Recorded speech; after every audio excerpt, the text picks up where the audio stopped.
ये एक चीज़ पे बेस कर रहे हैं, और वो कौन सी चीज़ है? वो होती है आपकी कॉज एंड इफेक्ट के ऊपर। अगर आप ऑक्सीजन और हाइड्रोजन को मिलाएंगे तो ये पानी बनेगा। अब पानी का बनने का जो कॉन्सेप्ट है ना, ये एक आपको कहते हैं कि रिज़ल्ट जो है ये पॉजिटिविज़म के ऊपर आया है। ठीक है, कि आप उसके अंदर अपनी हर चीज़ की कॉज एंड इफेक्ट को तलाश करते हैं। सोसाइटी में हर चीज़ की कॉज एंड इफेक्ट को आप तलाश करेंगे, फिर आपकी सोसाइटी कंप्लीट हो जाती है। और एक वक्त ऐसा आता है कि जो आपकी मेटाफिज़िकल स्टेट है, ये आपकी जो फर्स्ट स्टेट है आपकी रिलीजियस थिंकिंग की, उसको रिप्लेस कर देती।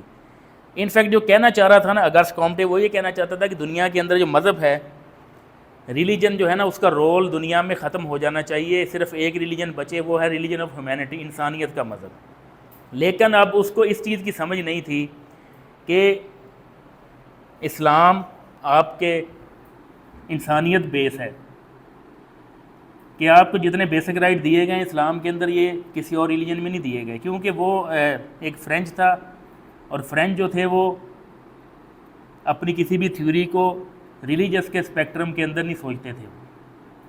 अभी भी मेटाफिजिकल जो है वो हमारे पास लाइक वो स्टेट है जो हम इंसानियत की बुनियाद पे करते हैं। नहीं, वो एंड वाली जो स्टेज है वो हम उसको कह रहे हैं कि ये इंसानियत के नाते के ऊपर आप इसको माफ़ कर दीजिए, तो बातें करें जा। मेटाफिजिकल ठीक है, पे फिलोसफी और मेटाफिज़िकल ये है कि जब फिज़िकल चीज़ों से बाहर आप सोचते हैं ना, फिर मेटाफिज़िकल सोसाइटी के अंदर ये चीज़ होती है। सोसाइटी के अंदर आप सोचते हैं भूख है, अब भूख जो एक फ़िज़िकल चीज़ है, आप सिर्फ अपनी थिंकिंग से अपना पेट तो नहीं भर सकते ना। अब आपने सोचना है कि भूख जो है वो सोसाइटी से कैसे मिटाई जाए, तो क्या करेंगे आप अपनी एब्स्ट्रैक्ट रीजनिंग देंगे, उसके लिए उसका जवाब पेश करेंगे कि भूख इस वजह से है, पॉपुलेशन इंक्रीज़ हो रही है, आपकी प्रोडक्शन कम है, आपके रिसोर्सेज जो हैं वेस्ट हो रहे हैं। फिर आप क्या करेंगे? आप ज़्यादा अनाज उगाएंगे। ये मेटाफिज़िकल स्टेज सोसाइटी में ये होती है। इस तरह नहीं होता कि हम बाहर से शिप मंगवा के सोसाइटी के अंदर लोगों को एक एक बोरी आटे की देने लग जाएं, ऐसा नहीं है। मेटाफिज़िक्स का मतलब ये है कि आपने फ़िज़िकल चीज़ों को नॉन फिज़िकल चीज़ों में जाके कंट्रोल करना है। जितनी पॉलिसीज़ आपकी बनती हैं सोसाइटी की, वो सारी नॉन फिज़िकल होती हैं, उसका अफेक्ट नज़र आना चाहिए। 3-4 दिन पहले जो बारिश हुई है, इसमें फ्लड आया, तो फ्लड क्यों आया है आपने इस पर सोचना है। हर आदमी सोच रहा है, बहुत से लोगों का जानी माली नुकसान हुआ इसके अंदर। रीज़न क्या थी इसके भी? रीज़न ये थी कि आपका जो सिस्टम है बना हुआ सीवरेज का, ये 1962-63 का बना हुआ है। पॉपुलेशन इसके ऊपर ज़्यादा रह रही है। अब सबका वेस्ट जब बनेगा, बारिश ज़्यादा आएगी, ठीक है, तो आपकी कैपेसिटी भी तो इतनी होनी चाहिए उसको एब्जॉर्व कर सके। जब कैपेसिटी से बाहर चीज़ आ जाती, वो फिर बाहर आपके गटर उबलते हैं, आपकी सड़कें टूट जाती। अब सीवरेज लाइन डालना या उसके बाद आप रोड बनाना, ये फिज़िकल चीज़ है, लेकिन इसके बारे में थिंकिंग जो करेंगे वो नॉन फिज़िकल होगी। आप ऐसे नहीं कहेंगे कि एआई को यहाँ रोड बना दो, ऐसा कभी भी नहीं होगा। मेटाफिजिकल जो combination of physical and non physical. नहीं, जो मेटाफिज़िकल का मतलब ही ये है कि आप मैटर से बाहर निकल के सोचते हैं, आप एब्स्ट्रैक्ट सोचते हैं। एब्स्ट्रैक्ट फीलिंग क्या होती है? एब्स्ट्रैक्ट ये होती है कि जो इंसान के अंदर जो चीज़ें उसको नज़र नहीं आती, वो सारी एब्स्ट्रैक्ट होती। जैसे आप एक आम एग्जांपल दी जाती है कि ब्यूटी, अब ब्यूटी को एक्सप्लेन नहीं कर सकता कोई बंदा। मैं पूछूं ब्यूटी किस तरह की होती है, आप क्या बताएंगे उसको? या ऑनेस्टी पूछूं, ईमानदारी किस तरह की होती है, आप कुछ भी नहीं बता सकते। वो क्या है? एक एब्स्ट्रैक्ट चीज़ें हैं। एब्स्ट्रैक्ट वो होती है नॉन फिजिकल लेकिन एग्जिस्ट कर रही हूँ, ठीक है, ये इसमें है सोसाइटी के अंदर। बाद में एंड पे इसने ये कहा था कि मज़हब का रोल नहीं होना चाहिए, लेकिन मज़हब जो है ना उसको हम नहीं निकाल सकते सोसाइटी से। अगर मज़हब को निकाल दें कि आपकी सोसाइटी सारी जो है अनार्की फैल जाएगी, वो जंगल बन जाएगा आपका। सर मतलब मेटाफिजिकल स्टेट को हम इनोवेशन एंड क्रिएटिव बोल सकते हैं। इनोवेशन किसी हद तक कर सकते हैं, लेकिन उसमें क्रिएटिविटी जो है ना, देखें किसी चीज़ को क्रिएटिव आप बनाते हैं ना, आप थ्रू इनोवेशन आप उसको बनाते हैं। इनोवेशन के बारे में ये कहा जाता है हमेशा, प्रिंसिपल क्या है, कहते हैं लेट्स इनोवेट द इनोवेशन। कि आप जो पहले चीज़ इनोवेशन हो रही उसको और या आप इनोवेट करें और उसको आप अच्छा करें।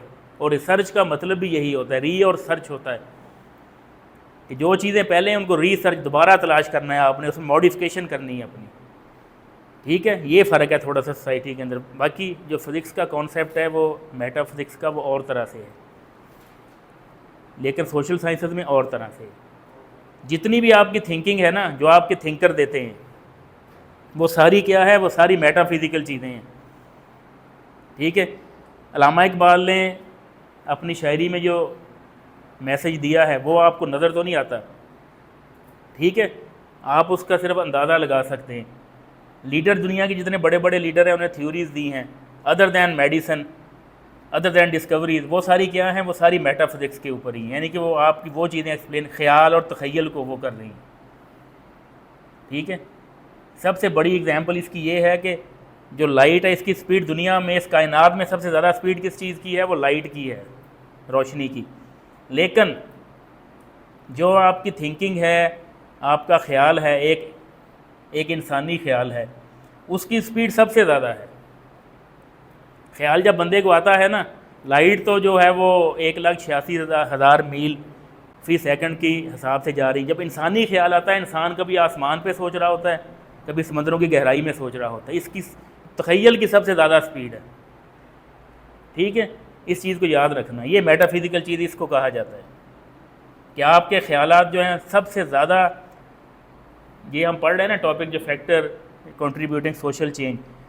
सोशल चेंज ये है कि मैं आपको ऑन कर दो इसको,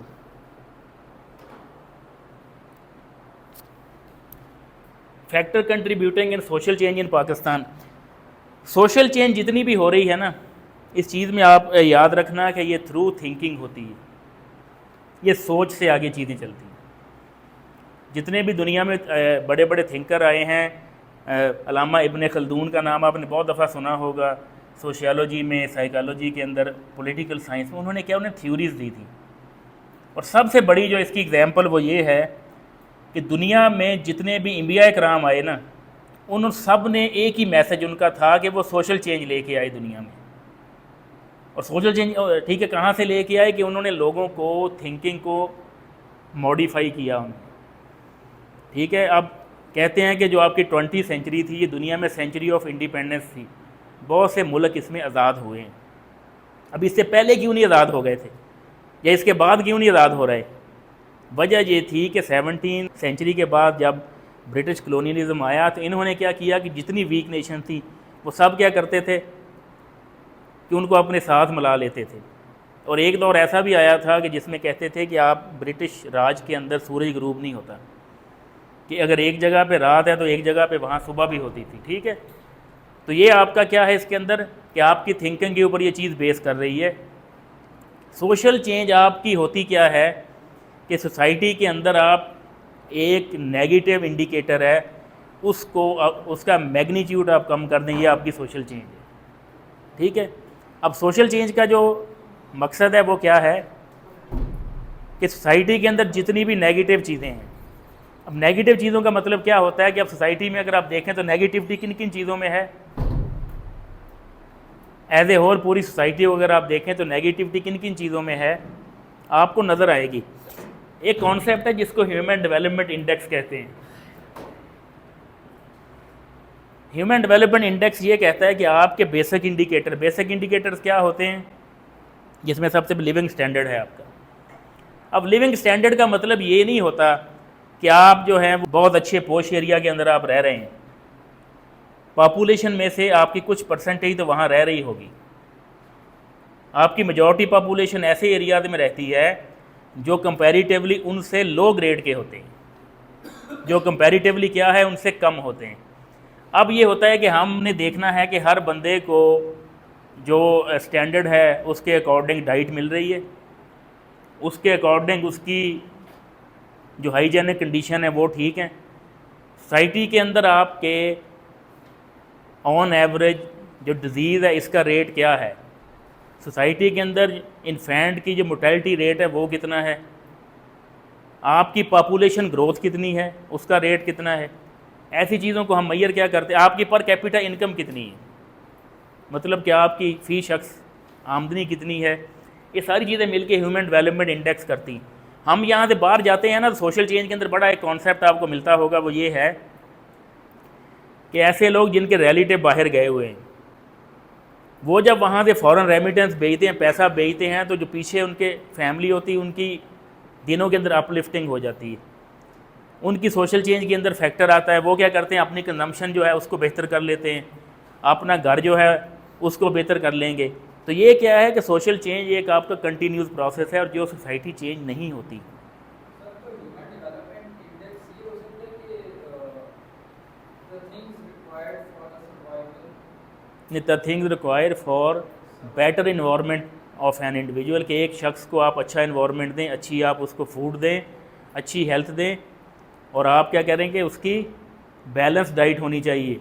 बैलेंस डाइट का मतलब ये है कि जो यूएनओ ने जो स्टैंडर्ड बनाया हुआ वो कहते हैं कि 2300 कैलोरीज पर डे आपकी इनटेक फूड की होनी चाहिए, कि 2300 कैलोरीज आपको पर डे में 3 वक्त के खाने के अंदर या 2 वक्त के खाने में मिलनी चाहिए। ठीक है, अगर इससे कम है तो वो क्या है, अंडर न्यूट्रिशन है वो। अब अंडर न्यूट्रिशन का मतलब ये होता है कि ये एक बात याद रखें कि सोशल चेंज हम सोसाइटी की पढ़ते हैं ना, सोशल चेंज का मतलब ये नहीं है कि फ़ौरन आके आप चेंज हो जाएं चीज़ों को। सोशल चेंज के अंदर चीज़ें आप इम्पोज नहीं कर सकते, ठीक है, इम्पोज नहीं कर सकते। इम्पोज ना करने की वजह क्या है कि गवर्नमेंट या स्टेट को ऐसी पॉलिसी नहीं बना सकती जिसमें सोशल चेंज ले आए मुआशरे में वो। अब सोशल चेंज के लिए मैं आपको सिंपल एक एग्जांपल देता हूँ कि हमारी सब कॉन्टिनेंट के अंदर जो फ्रीडम मूवमेंट स्टार्ट हुई थी, पता है आपको कब स्टार्ट हुई थी? अगर 1930 में खुतबा इलाहाबाद हुआ है तो 1947 में पाकिस्तान बना। तो ये 17 साल जो थी, ये पूरे 17 साल ये तमाम लीडर्स ने क्या किया, वो सोशल चेंज लेके आए सोसाइटी के अंदर। लोगों के माइंड को, उनकी थिंकिंग को उन्होंने डेवलप किया कि ग़ुलामी के अंदर ये चीज़ें होती हैं, जब आप आज़ाद होंगे तो ये चीज़ें आपको मिलेंगी। और ये डे फर्स्ट से आप नहीं सोशल चेंज ला सकते। नबी पाक सल्लल्लाहु अलैहि वसल्लम ने जब तबलीग का ऐलान किया तो तकरीबन 22-23 साल तक तबलीग होती रही थी, उसके बाद जाके इतने सहाबा कराम या लोग जो थे वो मुसलमान हुए हैं। ठीक है, बाकी अंबिया कराम आप देखें, हज़रत नूह अलैहिस्सलाम देख लें उनका दौर, तो अंबिया कराम ने सबसे पहले क्या चीज़ हुआ कि उन्हें सोशल चेंज माशरे में लेके कहाँ लेके आए, कि थ्रू एजुकेशन लेके आए। जिसकी सबसे बड़ी एग्जांपल मैं आपको देता हूँ, हम यहाँ से बाहर क्यों जाते हैं पढ़ने के लिए, उसकी सबसे बड़ी क्या है आउटकम, कि हम जब बाहर जाएंगे वहाँ का एजुकेशनल सिस्टम अच्छा है, हम वहाँ ग्रेजुएट होंगे तो हमारी डिग्री की वर्थ होगी, सबसे बड़ी बात है। अब एजुकेशनल सिस्टम आप देख लें जिन मुल्कों के अंदर स्ट्रॉन्ग है, उन मुल्कों के अंदर आपको बाकी सारे इंडिकेटर अच्छे मिलेंगे। फॉर एग्जांपल आप यहाँ से कनाडा में, ऑस्ट्रेलिया में चले जाते हैं। अब कनाडा और ऑस्ट्रेलिया का जो ह्यूमन डेवलपमेंट इंडेक्स है उसको कंपेयर करें सब कॉन्टिनेंट के साथ आप, तो हम यहाँ से पढ़ने के लिए सोमालिया या जो इथोपिया या जिम्बाब्वे क्यों नहीं जाते? उसकी रीज़न है कि वहाँ पे एजुकेशनल सिस्टम स्ट्रॉन्ग नहीं है। और सोशल चेंज याद रखें कि एक मैं आपको कॉन्सेप्ट देता हूँ कि जब 1950 में लियाकत अली ख़ान जो थे ना, उनको किया था इनवाइट अमेरिका के अंदर, वहाँ पे जो उनकी हार्वर्ड यूनिवर्सिटी थी, उन्होंने उनको डॉक्टरेट की डिग्री देनी थी, उन्होंने ऑनररी डिग्री थी वो। तो जब वो गए वहाँ पे तो उन्होंने एक स्पीच वहाँ पे की। तो स्पीच उन्होंने जो की ना, उसके अंदर कॉन्सेप्ट उन्होंने ये दिया, उन्होंने कहा था कि independence does not want independence from foreign aggression. क्या आपकी आज़ादी का मतलब ये नहीं है कि गैर मुल्की आप जो है उसके कब्ज़े से आप आज़ाद हो गए। Independence mean liberty from ignorance, liberty from poverty, liberty from mall nutrition and liberty from, उन्होंने कहा था इसके अंदर कि आपकी आज़ादी का मतलब ये है कि आप गुर्बत से आज़ादी ले लें, भूख से आज़ादी ले लें, ठीक है, और आप जो है अपने ह्यूमन डेवलपमेंट इंडेक्स को बेहतर करें, इसका मतलब इंडिपेंडेंस होता है। अब ये नहीं होता। अब इसको रिलेट अगर आप एजुकेशन को करते हैं अमेरिका के साथ या आप यूके के साथ, यूरोप के साथ, वहाँ पे कंपैरेटिवली लोगों की क्या है, पर कैपिटा इनकम ज़्यादा है। अब पर कैपिटा इनकम ज़्यादा होने का मतलब ये था कि उनके पास कंजम्पशन की अपॉर्चुनिटीज़ ज़्यादा हैं। उन्होंने कभी इस तरह रोज़ उठ के, और वहाँ पे ये होता है कि आप ये जो कंट्रीज़ हैं ना, जिसमें पाकिस्तान हो गया, सब कॉन्टिनेंट हो गया, इंडिया, पाकिस्तान, बांग्लादेश, फ़िलिपाइन, इनके अंदर क्या है कि आप हमेशा देखेंगे यहाँ की लेबर फोर्स हमेशा बाहर जाती है। कि आपके बहुत से हमारे मुल्क के आदमी मिडल ईस्ट में काम कर रहे हैं, बहुत से यूके में काम कर रहे हैं, बहुत से जाके यूएस में काम कर रहे हैं, लेकिन वो क्या है वहाँ पे मेजॉरिटी उनकी क्या काम करती है कि वो लेबर फोर्स के अंदर गए हुए हैं, फिजिकल काम वहाँ पे करते हैं। हमारे बहुत कम लोग ऐसे हैं जो वाइट कॉलर जॉब पे बाहर गए हुए हैं। वजह क्या है कि उन कंट्रीज़ के अंदर कंपैरेटिवली पाकिस्तान के अंदर आप देखें तो 1300-1400 रुपया यहाँ दिहाड़ी है मज़दूर की, और वहाँ जाएँ तो वहाँ आपको पर आवर वहाँ पे आपको पैसे मिलते हैं। तो अगर आप एक दिन के अंदर अगर आप 7 घंटे काम करते हैं या 6 घंटे काम करते हैं और एवरेज आपको $9 भी मिले, तो 6 घंटों के कितने आपको पैसे बन जाते हैं। इसको पाकिस्तानी करेंसी में, लोकल करेंसी में कन्वर्ट करें तो वहाँ पे क्या है कि ये फिज़िकल लेबर का काम अगर वहाँ भी करेंगे तो आपको रिवार्ड इससे ज़्यादा मिलेगा। सोशल चेंज के अंदर लोगों के माइंड के अंदर सबसे पहली बात क्या होती है कि उनकी इकोनॉमिक वेल बीइंग होनी चाहिए, कि लोग जो हैं वो खुशहाल होने चाहिए। हमारी जो है ना यहाँ पे सोशल चेंज का प्रोसेस क्यों स्लो है, उसकी वजह ये है कि हमारे लोग यहाँ पे अपनी डेली जो ब्रेड है, अपनी रोज़ की जो एक्सपेंसेस है उनको पूरा करने के लिए लोग परेशान होते हैं और वो सोच से बाहर नहीं निकलते कि हमारे यहाँ पे क्या है कि हमने बिजली का बिल कैसे देना है, हमने बच्चों की फ़ीस कैसे देनी, मकान के किराए कैसे देने हैं, कहाँ से हमने मैनेज करना है। लोग फिर क्या करते हैं कि अपनी एक जॉब के अलावा बाकी जॉब के ऊपर लोग चले जाते हैं, कोई छोटा मोटा बिज़नेस स्टार्ट कर लेते हैं। तो ये क्यों करते हैं लोग यहाँ पे? उसकी रीज़न ये है कि आपकी सोशल चेंज के अंदर सबसे बड़ी जो डिफ़िकल्टी प्रॉब्लम है वो क्या है कि लोग इकोनॉमिकली यहाँ पे इंडिपेंडेंट नहीं हैं। और जितनी थर्ड वर्ल्ड कंट्रीज़ हैं सब के अंदर ऐसा है। किसी भी सोसाइटी के अंदर उसकी स्ट्रेंथ होती है मिडिल क्लास, और मिडिल क्लास के यूनिवर्सल प्रॉब्लम क्या क्या हैं? हेल्थ मसला है, उनका एजुकेशन मसला है, ठीक है, उसके बाद उनकी जो अकोमोडेशन है ये मसला। अब हमारे यहाँ पे देखें कि आज से कुछ अर्सा पहले आप एग्ज़ाम्पल ले लें इस्लामाबाद की, तो यहाँ पे ना सबसे पहले जो शहर के बाहर जो बना था वो मॉडल टाउन हुमक बना था इसी दौर में, और उस वक़्त आप कराल चौक से लेके हुमक तक सारी ज़मीन खाली होती थी। अब आप देख लें कि आपको रवात तक यहाँ से जगह जगह बिल्डिंग्स बनी हुई आपको मिलेंगी। और अब इसका इफ़ेक्ट क्या आया? इसका इफ़ेक्ट ये हुआ कि आपका जो नेचुरल इन्वायरमेंट है उसके अंदर फॉरेस्ट आपके वो कट गए। ग्लोबल आप कहते हैं ना कि ग्लोबल वार्मिंग हो गई। ग्लोबल वार्मिंग किस वजह से हो रही है कि जिस तरह हमने पढ़ा था, हमने जब तक दरख्तों को काटना स्टार्ट कर उसकी जगह नए दरख्त नहीं लगाते तो वो क्या होगा, एक दिन के ऊपर आएगा, इफेक्ट आएगा, आपकी नेचुरल क्लाइमेटीज़ ख़राब हो जाएंगी उसके अंदर। अब इसके बाद देख लें बाकी सारे शहरों की एग्जांपल, लाहौर, कराची कितना बढ़ गए हैं। अब बढ़ जब गए हैं तो हमने इस चीज़ को नहीं सोचा कि उनकी बेसिक नेसेसिटीज़ कहाँ से पूरी होनी। लोड शेडिंग का प्रॉब्लम क्यों है? इलेक्ट्रिसिटी का, गैस का, कि आपकी कंजम्पशन ज़्यादा है या आपकी प्रोडक्शन कम है। फिर उसके बाद आपके सरकारी हॉस्पिटल जो है इनके अंदर इतना ज़्यादा रश OPDs के अंदर होता है, और जब आप सर्जरी कोई वहाँ करवाने पड़े आपको 3-3 महीने बाद का टाइम दिए। वजह क्या है कि हॉस्पिटल कम हैं, पेशेंट जो हैं वो ज़्यादा हैं, ठीक है। फिर आप स्कूल्स में देख लें, स्कूलों के अंदर क्या है कि अगर आप सोशल चेंज को साथ लेके चलें तो सोसाइटी के अंदर जो प्राइवेट स्कूल सिस्टम है ना, इनकी इजाज़त ही नहीं होती। अब बाहर देख लें, चाइना में कितने प्राइवेट स्कूल बने हुए हैं, नहीं बने। रीज़न क्या थी कि आपने स्टैंडर्ड इतना मेंटेन कर दिया आपने गवर्नमेंट स्कूलों का कि लोगों को, और लोग सोचते ही नहीं किसी और तरफ अपने बच्चों को पढ़ाएं, ठीक है। फिर उसके बाद सारा दिन फूड है। अब फूड आप देखें कि बहुत से लोग जो हैं वो उस फूड के ऊपर गुजारा कर रहे हैं जो हम अपने घरों से फेंक देते हैं। आपने देखा बहुत सी आती हैं सोशल मीडिया पे तस्वीरें के बच्चे या बूढ़े वो कूड़े के ढेर से उठा के खा रहे हैं, ठीक है। ये क्यों ऐसे प्रॉब्लम हैं? इसीलिए हैं कि हमने जब एक चीज़ को देखिए, मेडिकल के अंदर ना एक बात कही जाती है कि आपके ये ट्यूमर और आपका कैंसर है, इसको क्या कहते हैं, आपकी अगर अनसिस्टमेटिक ग्रोथ स्टार्ट हो जाए ना आपकी टिश्यूज़ की, उसको कैंसर कहा जाता है। और जब हमारे शहरों की ग्रोथ अनसिस्टमेटिक होने लगी तो ये भी शहरों के कैंसर ही हैं जो बने हुए हैं। अब आप जब तक अपने लोगों की फूड बेहतर नहीं करेंगे, हेल्थ बेहतर नहीं करेंगे, ठीक है, उसके बाद लोगों के अंदर देखें, एक मेन एग्जांपल है, आप सोसाइटी में रहते हैं ना, जिस भी कंट्री के अंदर उनकी डाइट का स्टैंडर्ड जो है लो हो जाए, उनकी नस्ल जो है पूरी वो वीक हो जाती है, ठीक है। आप हम देखते हैं अक्सर अफ्रीका के अंदर बहुत से ऐसे बच्चे हैं जो बिल्कुल स्केलेटन बने, मेल न्यूट्रिशन उनको हुई हुई है।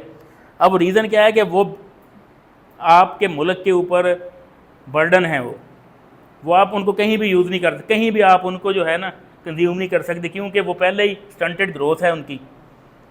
अब ग्रोथ उनकी अगर इस तरह से हो रही है तो बाद में जब हमारा टाइम जब गुजर जाएगा तो जब हमारी जगह लेंगे नई नस्ल आगे लेगी, वो फिज़िकली फिट ही नहीं होगी, तो आपके जितने जो आर्म्ड फोर्सेस हैं इनके अंदर लोग फिट नहीं जाएंगे, आपके लॉ इन्फोर्समेंट एजेंसीज के अंदर लोग नहीं जाएंगे फिट, आपके डॉक्टर इंजीनियर आपके वकला ये नहीं आएंगे ना। आप जो सोशल फिनोमिने होते हैं ना, इनकी इम्प्लीकेशन बहुत दूर तक सोची जाती है। अब हम सोचते हैं कि एजुकेशन का सिस्टम हमारे क्या है यहाँ पे, as compare to other world low है, सब स्टैंडर्ड है। हम जो चीज़ें अभी पढ़ रहे हैं ना, अभी तो ये हुआ कि लोगों का इंटरेक्शन ज़्यादा है एआई के साथ या कंप्यूटर के साथ। अगर ये ना होता, अब 90s की हालत में अगर आप होते, तो जो 60s में 70s में जो बुक्स जो थ्योरीज उन्होंने पढ़ी वेस्ट वालों ने, हम 90s में 30 साल बाद पढ़ रहे थे। ठीक है, पूरी दुनिया के अंदर थर्ड वर्ल्ड कंट्रीज़ के अंदर से आपने कभी सोचा है पिछले 15 सालों से या 20 सालों से कोई साइंटिस्ट ऐसा प्रोड्यूस नहीं हुआ जो वर्ल्ड फेमस हो? क्या रीज़न है उसकी? आपके बोर्ड के अंदर टॉप करने वाले बच्चे, जो बोर्ड के अंदर टॉप करते हैं, वो इंटी टेस्ट के अंदर फेल हो जाते हैं, क्वालिफाई नहीं कर सकते। जब आप देखते हैं एफएससी में कितने मार्क्स हैं, किसी के 1090 हैं, ठीक है, किसी के 1085 मार्क्स हैं, लेकिन जब इंटी टेस्ट में जाते हैं तो वहाँ क्वालिफाई क्यों नहीं करते? रीज़न क्या है इसकी? रीज़न उसकी ये है कि हमारा सिस्टम चल रहा है क्रैमिंग के ऊपर, रट्टे के ऊपर। हमें पता है एजुकेशन इंस्टीट्यूशन वाले में टीचर्स को कि ये जो 100 क्वेश्चन है MCQs है, इसमें से 20 पेपर में आने हैं, ये 150 शार्ट क्वेश्चन से 30 पेपर में आने हैं, ठीक है, ये लॉन्ग क्वेश्चन जो है 15, इसमें से 10 पेपर में आने हैं। तो बच्चे क्या करते हैं, वो क्रैमिंग करवाते हैं। क्रैमिंग का मकसद देखें, क्वालिटी और क्वांटिटी में डिफरेंस है। जब आपकी क्वांटिटी इंक्रीज़ हो रही, वो किसी काम की नहीं, उल्टा वो आपके जब आपकी उनको एब्जॉर्व करना ही आपके लिए मसला हो जाएगा सोसाइटी के अंदर। कैसे उनको आप करेंगे एब्जॉर्व? बाहर क्या होता है कि आपकी एजुकेशन कॉन्सेप्चुअल है, जब तक ब्रेन के अंदर आपको कॉन्सेप्ट ही क्लियर नहीं है, उस वक्त आप बेसिक जो है टॉपिक को समझ ही नहीं सकते। रट्टा मार लें बेशक आप, लेकिन आपको पता नहीं इसके अंदर क्या लिखा हुआ है, चीज़ ये थ्योरी क्या कह रही है। जब डेप्थ में नहीं जाएंगे आपको कुछ भी नहीं आएगा। ठीक है, फिर हम बाहर कैसे कंपेयर कर सकते हैं? अब इतना पिछले 6-7 या 3-4 सालों में पाकिस्तान से इतने लोग बाहर गए हैं, ब्रेन ड्रेन हुई है, क्यों गए हैं? हमने कभी स्टडी किया है? ये सोशल चेंज के अंदर बहुत बड़ा फैक्टर है। हालांकि हम ये समझते हैं कि जो लोग यहाँ से बाहर चले जाते हैं उसका हमारे मुल्क को फ़ायदा है, ठीक है, वो वहाँ से हमें रेमिटेंसेस भेजेंगे, लेकिन ये फ़ायदा नहीं, ये नुकसान है आपका कि आपके अंदर से टॉप ब्रेन जो है बाहर चले जाते हैं, वाइट कॉलर जॉब के लिए लोग बाहर चले जाते हैं, ठीक है, और आपकी यहाँ के लेबर फोर्स अगर कम होना स्टार्ट हो गई तो आपकी जो फिज़िकल फाउंडेशंस हैं वो वीक हो जाएंगी। ठीक है,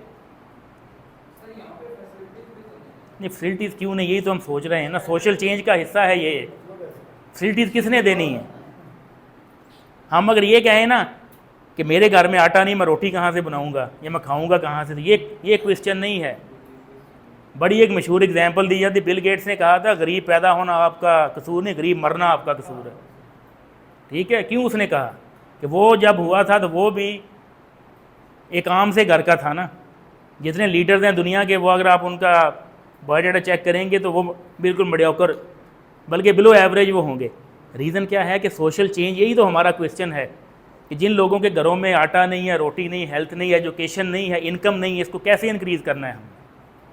इस चीज़ के ऊपर सारी रिसर्च है सोशियोलॉजी की। और जब तक उन फैक्टर्स को हम रिमूव नहीं करेंगे, हम क्या करते हैं कि हमारी ट्रीटमेंट का मेथड बड़ा गलत है। गलत कैसे है? हम यहाँ से एक ड्राइव चलती है, स्टेट की कैंपेन चलती है कि ड्रग एडिक्शन वाले जितने लोग हैं इनको पकड़ के ले जाओ।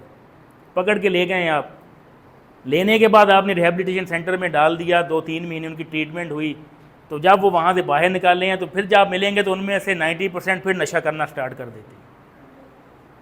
ठीक है, अब हमने क्या किया कि हमने सिर्फ उसके सिम्टम का इलाज किया है, उसके सिम्टम को हमने ट्रीट किया, उसकी काज़ज़ को ट्रीट नहीं किया। हम उससे पूछ सकते हैं भाई आप नशा क्यों करते हैं, इसके पीछे क्या रीज़न है?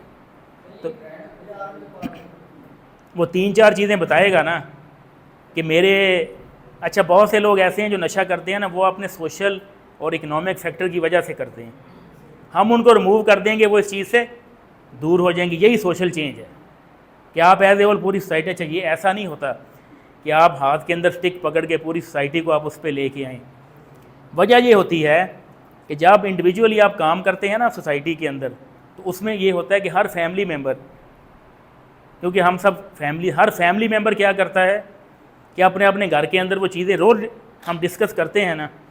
अगर हमारी थिंकिंग ये हो जाए कि हमने अपना कंट्रीब्यूशन करना है सोसाइटी में जितना भी हम कर सकें, और इसमें नहीं है कि हम सोसाइटी कंट्रीब्यूशन हम कोई फ़ंड दे के करें, जो स्किल आपको आती है उसको आप क्या करते हैं, लोगों को आप आगे एजुकेट कर सकते हैं। यहाँ अकेडमिक यूनिवर्सिटी के अंदर ना एक 2-3 साल पहले उस पर सोशल मीडिया पे वीडियो भी है, हुआ ये था कि इर्द गिर्द गांव हैं उसके, तो जो गांव के बच्चे हैं उनको पढ़ाने के लिए ये किया कि 2-3 वहाँ पे मैथ डिपार्टमेंट की स्टूडेंट थी, उन्होंने ना फ्री ऑफ कॉस्ट उनको पढ़ाना शुरू कर दिया। शाम के वक्त वो 1 घंटा क्लास लेते थे। उनकी देखा देखी ना बाकी और स्टूडेंट ने भी ये काम शुरू कर दिया। तो एंड के ऊपर ये आया रिज़ल्ट कि मैट्रिक के एग्ज़ाम में उस गांव का कोई बच्चा फेल नहीं हुआ। ये क्या आपकी है कि ये आपकी सोशल चेंज है कि हम जिस कैपेसिटी में भी अपनी सोसाइटी के लिए हम पॉजिटिव चीज़ें सोसाइटी को देना स्टार्ट कर दें। और ये जो है ना हम एज ए फैमिली मेम्बर या एज ए सोसाइटी का मेंबर, हमें ये चीज़ें, हम अपने आप को ब्लेम कर रहे होते हैं ना। अब हम अपने आप को ब्लेम कैसे करते हैं कि जैसे उसामा ने अभी बात की है कि फैसिलिटीज़ नहीं हैं। जब फैसिलिटीज़ को पैदा जो करना और करवाना किन का काम है, आपकी सोसाइटी का काम है। यूके के अंदर एक दफ़ा ये हुआ, ये 60s की बात है या 70s की है, वहाँ पे हेल्थ सर्विस जो है ना उनकी NHS उन्होंने की स्ट्राइक करनी थी। अब क्योंकि हमारे, अच्छा एक और कॉन्सेप्ट है कि हमारे यहाँ पे ये ट्रेड यूनियन का या लेबर यूनियन का जो कॉन्सेप्ट है ये टोटली रॉन्ग है। ठीक है, हम क्या करते हैं कि हम हड़तालें करते हैं और हम इसमें वायलेंस ले गए थे। वहाँ पे जो कॉन्सेप्ट है इसका वो बिल्कुल इससे डिफरेंट है। उन्होंने ये किया कि सारे जो यूनिटी थी ना उनके सरकारी डिपार्टमेंट्स की, वो सारे बैठे, उन्होंने मीटिंग की संडे को। उन्होंने कहा कि हमने जाना है हड़ताल पे, हेल्थ सर्विस वालों ने ये कहा, लेकिन हम इस चीज़ से डरते हैं कि जब हमारे हॉस्पिटल बंद हो गए तो आम जो पब्लिक है वो सफ़र करेगी, तो हो सकता है बहुत से लोगों की डेथ हो जाए। तो वहाँ पे ना एक जो पोस्टल उनकी यूनियन का था, एक प्रेसिडेंट उनका या कोई भी रिप्रेजेंटेटिव, उसने कहा कि आपकी जगह पे हम हड़ताल कर लेते हैं, क्योंकि रेलवे भी हड़ताल नहीं कर सकती और हेल्थ भी हड़ताल नहीं करती। उन्होंने क्या किया, स्ट्राइक पोस्टल वालों ने, पोस्टल वालों को पता था कि किसी का लेटर अगर 4 दिन बाद भी पहुंचा उससे कोई इफेक्ट नहीं पड़ता। लेकिन जब स्ट्राइक उन्होंने की 1 हफ्ता, तो जब सारा काम रुक गया, आपकी कॉरेस्पॉन्डेंस रुक गई, तो मजबूरन क्या हुआ कि बैठ के गवर्नमेंट को उनकी बात सुननी पड़ी। ये होता है पॉजिटिव आपकी चेंज का, ये मकसद होता है सोसाइटी में। हम जो करते हैं ना कि सड़कें ब्लॉक कर देना, टायर जला देना, इशारे तोड़ देना, शीशे तोड़ देना दुकानों के, ये नेगेटिविटी है। ये सोशल चेंज को इंक्रीज नहीं करती, सोशल चेंज से लोगों को और नफरत दिला देती है। ये कॉन्सेप्ट गलत है यहाँ पे। ठीक है, अब हम क्या करते हैं कि अब एजुकेशन वाले बंदे जो है ना कभी इस तरह के ना स्ट्राइक करते हैं। अब सोसाइटी के अंदर हर एहतजाज करना जो है ना वो हर बंदे का बेसिक राइट है, लेकिन विद इन लिमिटेशंस।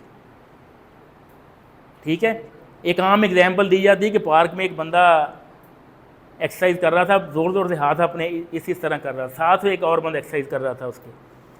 उसने कहा कि तुम जो है ना आराम से एक्सरसाइज करो, ये ना हो कि तुम्हारा हाथ जो है ना मेरे मुंह पे लग जाए। उसने कहा मैं आज़ाद शहरी हूँ, मुझे इस चीज़ की लिबर्टी, जिस तरह मर्जी। उसने कहा एक्सरसाइज जिस तरह मर्जी करो, लेकिन यहाँ से मेरी नाक शुरू होती है, वहाँ से तुम्हारी हाथ ख़त्म हो जाती है। ठीक है, तो ये आप क्या, अब बाहर जाते हैं ना, बाहर आपने देखा होगा अमेरिका में, कनाडा में, वहाँ पे किसी भी घर के अंदर उनकी बाउंड्री वाल नहीं है। वहाँ सिर्फ एक लगा होता है बोर्ड हल्का सा, प्राइवेट प्रॉपर्टी। अब फुटपाथ के ऊपर जो बंदा भी चल रहा है वो कभी प्राइवेट प्रॉपर्टी में नहीं जाएगा। हमारे यहाँ पे क्या है कि लोगों के वहाँ घरों के आगे गाड़ियाँ पार्क कर देते हैं। ये क्या है कि ये आप नेगेटिविटी आपकी सोसाइटी की है, ये हमारी सोसाइटी की नेगेटिविटी है ना। हम एजुकेशन को कितना देख रहे हैं। दूसरा फैक्टर आता है मीडिया का। मीडिया इनफैक्ट क्या है, हमारी सोसाइटी का मिरर है, एक आईना है। हमें उसके अंदर अपना आप नज़र आता है। आज से कोई 20-25 साल पहले जो ड्रामे होते थे ना, उसके अंदर लगता था पता कि ये किसी न किसी घर की, और हर घर की स्टोरी उसके अंदर एक्सप्लेन हो रही है। अब नहीं है।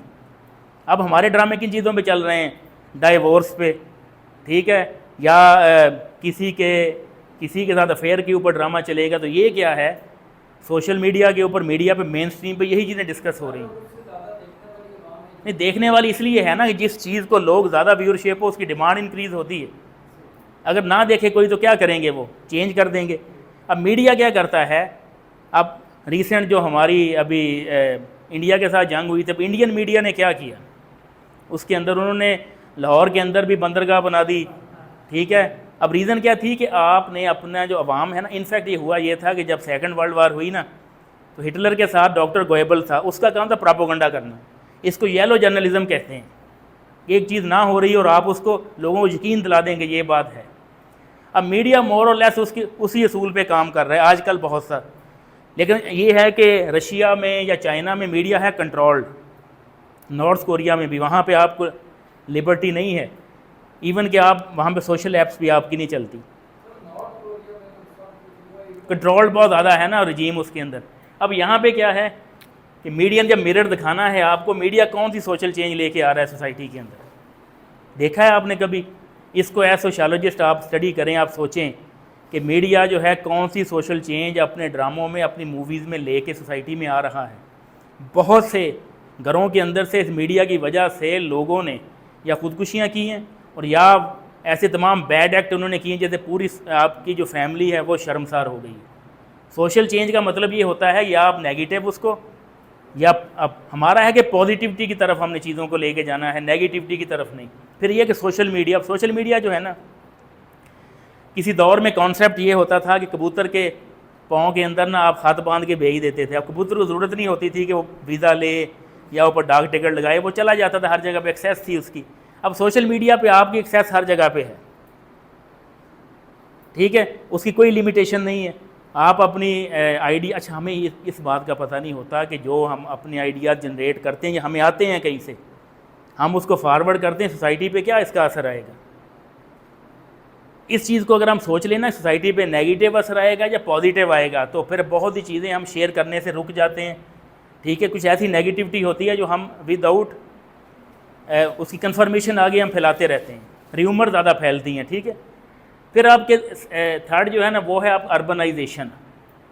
अर्बनाइजेशन क्या होती है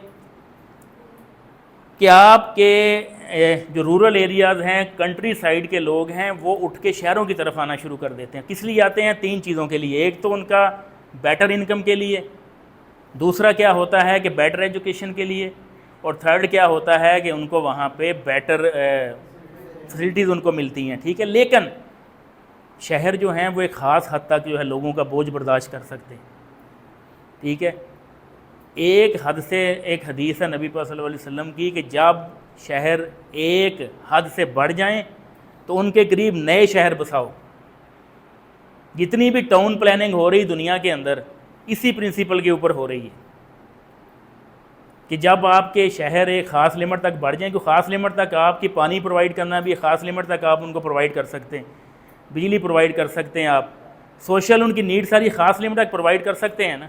उसके बाद अगर 7-20 किलोमीटर के फासले पे और शहर आपका बस जाए तो छोटे छोटे यूनिट आपको सारी चीज़ें सक्सेसफुली वहाँ पे लोगों की एक्सेस होगी, ठीक है। अर्बनाइजेशन जो बुरी नहीं है, अच्छी है, लेकिन अगर अनसिस्टमेटिक हो तो फिर बुरी है। आपके स्लम एरिया क्यों डेवलप होते हैं? ये कच्ची आबादियाँ और इस तरह की जो होती हैं ये क्यों डेवलप होती हैं? इसकी रीज़न ये थी कि आपकी अर्बनाइजेशन ओवर सैचुरेटेड हो गई है, लोगों को रहने को जगह ही नहीं मिलती। यहाँ तो अभी बहुत कम कॉन्सेप्ट आपने देखा होगा, बाहर ना इंडिया के अंदर बांग्लादेश में, वहाँ पे तो लोग बाकायदा हमारे भी यहाँ पे देख लें कि ये जो ओवरहेड ब्रिज बने हैं, रेलवे ब्रिज बने हैं, इनके अंदर लोग रह रहे हैं और नस्ल दर नस्ल वहाँ रहते हैं। स्लम एरियाज़ के अंदर कच्ची आबादियों में क्यों लोग रहते हैं? क्योंकि उनको पता है कि अकोमोडेशन नहीं है। अकोमोडेशन ना हो तो क्या होगा? आपको लोगों ने शेल्टर कहीं ना कहीं तो लेना है ना। इसके साथ फिर क्या होता है कि आपकी शहर की वो ज़मीन जो आपने अपनी रिक्रिएशनल एक्टिविटीज़ के लिए छोड़ी होती, पार्क जिस तरह हो गए, तो वो क्या होते हैं, ख़त्म होना स्टार्ट हो जाते हैं, आपकी वेजिटेशन ख़त्म हो जाती है, ठीक है। अर्बनाइजेशन जो है ना, इसमें एक फ़ायदा ये होता है कि लोगों को लेबर फोर्स मिलना स्टार्ट हो जाती है, लेकिन अगर अनसिस्टमेटिक हो जाए फिर कंट्रोल नहीं कर सकते आप उसको। फिर एक अगर फैमिली गई है तो अपने सारे रिश्तेदारों को वो करेगी कि शहर में आ जाओ, यहाँ पे आपको दिहाड़ी भी मिल जाएगी। और यहाँ पे अच्छा कुछ सीजनल अर्बनाइजेशन होती है। सीजनल ऐसे होती है कि ये बड़े शहर हैं कराची, अब कराची के अंदर ये होता है जब रमज़ान आएगा तो रमज़ान से 15 दिन पहले या 1 महीना पहले ना बहुत से लोग अंदरूनी सिंध से और इस सऊदर्न पंजाब से लोग वहाँ शिफ्ट हो जाते हैं। रीज़न क्या है? 2 होती रीज़न होती। पहला ये होता है कि लोगों की उनकी जो फीमेल्स हैं लोगों के घरों में काम करती हैं, महीने 1.5 महीने तक उनको इतनी इनकम हो जाती है कि 2 महीने आगे वो बैठ के उसको खा लेते हैं, उसके बाद किसी और जगह पर ट्रांसफर। सेकंड ये होता है कि लोग इनके अंदर जो चैरिटी है वो ज़्यादा करते हैं, उसको रिसीव करने के लिए लोग भी तो होने चाहिए ना, तो फिर वो होता है कि उनकी ये एक रीज़न सीजन। फिर एक और सीजनल ये होती है कि जब को फसल वगैरह होती है, लेकिन ये शहरों में नहीं होती, ये गांव की हद तक है कि फसल को काटने के लिए और फसल को आगे मैनेज करने के लिए आपकी ये सीजनल लेबर है। लेकिन उसका अर्बनाइजेशन के साथ कोई अर्बनाइजेशन ये होती है कि आप परमानेंटली लेबर फोर्स आपकी या आपके लोग इंडिविजुअल है उनकी माइग्रेशन हो जाती है, वो शहरों में चले जाते हैं, ठीक है। उसके बाद आपके रिलीजियस और कल्चरल मूवमेंट्स हैं, जितनी भी मूवमेंट्स आपकी चलती हैं रिलीजियस और हमारी जो रिलीजियस मूवमेंट जितनी भी हैं, रिलीजियस फेस्टिवल जितने भी हैं, ये हमें क्या चीज़ सिखाते हैं? नमाज हो गई, जब जुमे का दिन, ईद हो गई, ये हमें क्या सिखाते हैं? यूनिटी सिखाते हैं। सोसाइटी के अंदर ये यूनिटी लेके आते हैं और सोसाइटी के अंदर क्या है, आपको एक ऑर्डर के अंदर रखते हैं।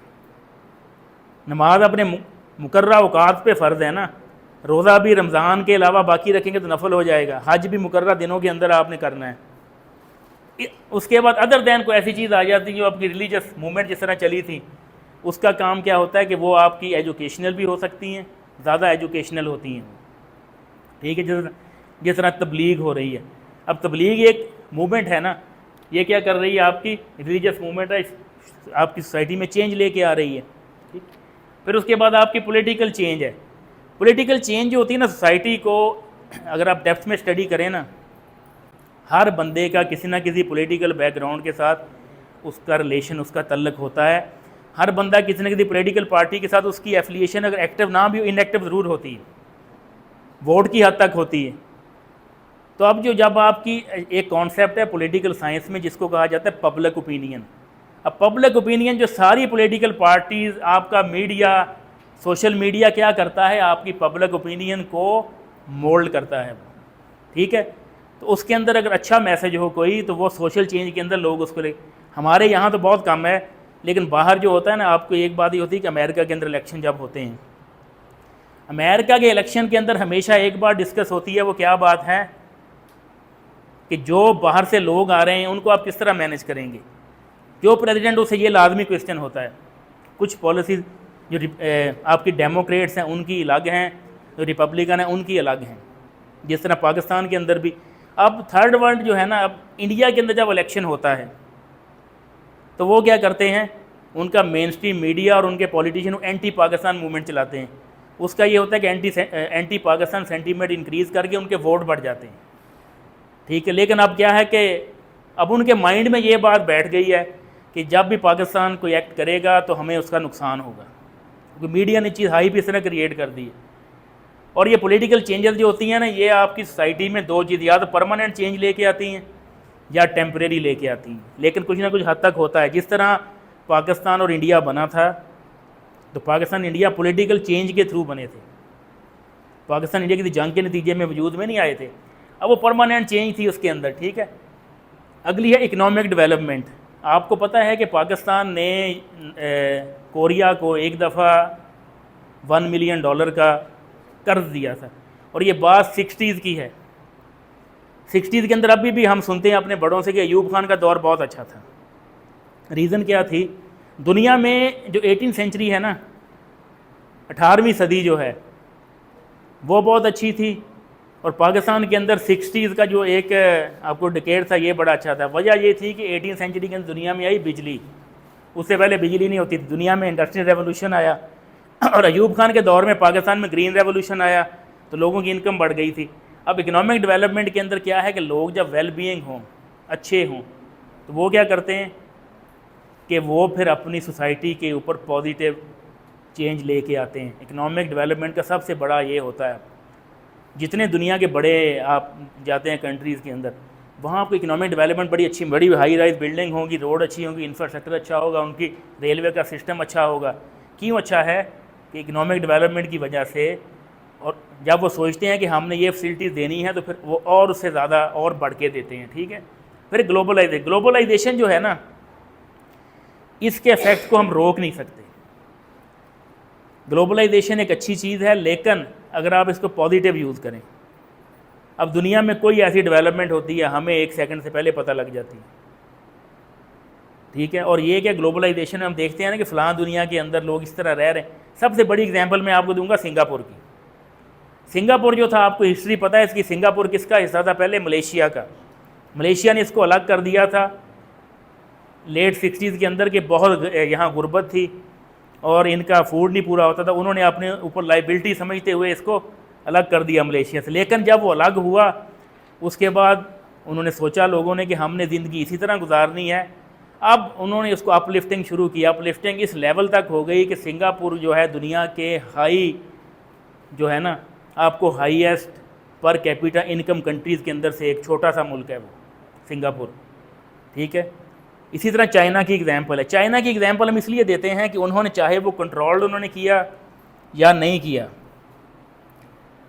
उन्होंने अपनी पॉपुलेशन को जो मैनेज किया है ना, ये सबसे बड़ी उनकी सक्सेस है। और अब अगर आप देखें कि अब पिछले साल जो इंडिया की पॉपुलेशन है वो चाइना से बढ़ गई है।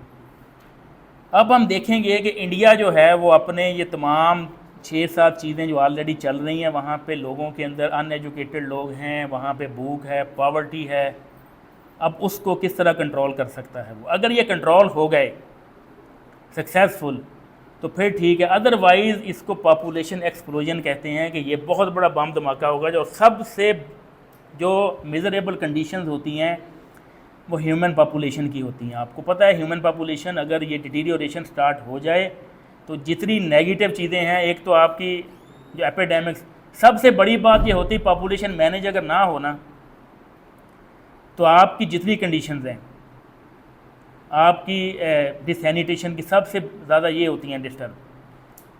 और सबसे ज़्यादा डिजीज़ जो है दुनिया में जो प्रोड्यूस करती है वो ह्यूमन वेस्ट है। उसको मैनेज आप कैसे करेंगे इतनी बड़ी पॉपुलेशन के साथ?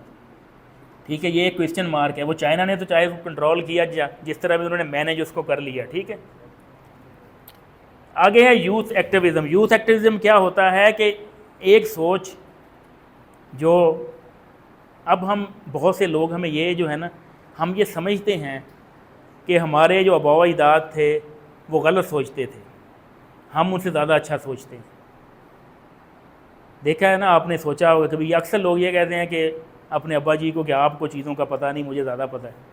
तो वो अब ये जो एक्टिविज़म है ये कहाँ से आया आपको? ये सारे फैक्टर उसमें इंक्लूड हैं। हम अपने दादा को भी जाके व्हाट्सएप सिखा दें, यूट्यूब सिखा दें, अगर वो भी इन चीज़ों को, ज़ाहिर है कि जो रोज़ बंदा सुनता है समझता है वो भी अपनी सोच को चेंज कर लेगा। ठीक है। लेकिन अब हमें पता है कि डेवलपमेंट जो अमेरिका में हुई, जो यूके में हुई, वो हमें थ्रू ग्लोबलाइजेशन हमें उसका पता लगने लग गया। पुराने दौर में क्या होता था कि फ़्लो ऑफ इंफॉर्मेशन नहीं था। जब फ्लो ऑफ इंफॉर्मेशन नहीं था तो अब एजुकेशन वो भी डायनामिक हो गई, मीडिया भी हो गया, आपकी पॉलिटिकल चेंजेस का भी हमें पता है कि ट्रंप की पॉलिसीज़ क्या हैं, व्लादिमीर पुतिन की पॉलिसीज़ क्या हैं, ईरान की पॉलिसीज़ क्या हैं, यूके की क्या हैं। हमें हर चीज़ का हमें कहाँ से पता लगा है? थ्रू ग्लोबलाइजेशन इस चीज़ का पता लगा। कौन सा? ये ग्लोबलाइजेशन है। अब जितनी भी आपकी ये सोसाइटी के अंदर चेंज आती है ना, ये चेंज आपकी सिर्फ एक चीज़ के ऊपर आपकी डिपेंड करती है। वो क्या है? वो है कि आप नई आने वाली सोच जो है उसको किस लेवल तक अंडरस्टैंड कर सकते हैं। नई आने वाली जो इंफॉर्मेशन है किस लेवल, क्योंकि बीइंग ह्यूमन, एक इंडिविजुअल के, जो इंसान का ह्यूमन का फर्स्ट रिएक्शन होता है ना, हम रजिस्ट करते हैं, हर नई आने वाली चीज़ को रजिस्ट करते हैं। हम ये समझते हैं कि ये फजूल चीज़ हमें लगी है पता, लेकिन बाद में जब हम उसके इफ़ेक्ट देखते हैं तो हमें पता लगता है ये चीज़ तो बहुत अच्छी है, सोसाइटी के लिए बड़ी अच्छी बेनिफिशियल है। तो ये जो है ना, जिस तरह इकबाल ने कहा था ना, उन्होंने कहा था कि आईने नौ से डरना, तर्ज कोहन पे अड़ना, मंजिल यही कठिन है कौमों की ज़िंदगी में। कि जब हम नया एक आने वाला सिस्टम जो है, अच्छा एक बात और भी है कि सोसाइटी के अंदर कभी भी सोसाइटी को आप रिवर्स नहीं लेके जा सकते। ये इनबिल्ड चीज़ें हैं, सोसाइटी हमेशा चलती रहेगी, हमेशा ग्रो करेगी, ठीक है, हम उसको रिवर्स नहीं कर सकते कभी भी। लेकिन नेगेटिव चीज़ें हैं उनको हम ख़त्म तो नहीं, लेकिन उनके मैग्नीट्यूड को कम कर सकते हैं। तो ये ग्लोबलाइजेशन जो है, या उसके बाद आपके सोशल चेंज है, सोशल चेंज के अंदर ये सारे फैक्टर हैं इसके। और सोशल चेंज का मकसद एक ही है, वो क्या है कि इंसान खुशहाल होना चाहिए। इंसान खुशहाल होगा तो बाकी सारे इंडिकेटर अच्छे होंगे, तो इंसान खुशहाल होगा। अल्टीमेट गोल क्या है इसका कि इंसान खुशहाल होना चाहिए सोसाइटी के अंदर। जो जितनी भी नेगेटिव चीज़ें हैं ये इंसान को फेस नहीं करनी चाहिए। आप HDI को इंक्रीज़ करें, आप अपनी नेगेटिव चीज़ें सारी उनके मैग्नी, अब हम चाहते हैं कि हम ये बैगिंग जो है इसको हम ख़त्म कर सकते हैं, हम इसको कम कर सकते हैं, चाइल्ड लेबर को कम कर सकते, उसको कर सकते हैं, आपकी जो डिस्क्रिमिनेशन है इसको कम कर सकते हैं, हम पर कैपिटा इनकम को हाई कर सकते हैं। सोसाइटी एज ए होल करेगी ये, ठीक है। हम अक्सर इससे कंपैरिजन करते हैं स्टेट के साथ। स्टेट जो है ना, रियासत जो है आपकी, वो रियासत वो तमाम चीज़ें जो है वो लोगों के पब्लिक इंटरेस्ट में कर रही होती है, ये बात हमेशा याद रखें। और अल्टीमेट गोल क्या है कि आपने जो ह्यूमन बीइंग है उसको आपने उसकी इज़्ज़त, उसकी रिस्पेक्ट और उसको खुशहाल करना है। ये आपका सोशल चेंज का मकसद ये है।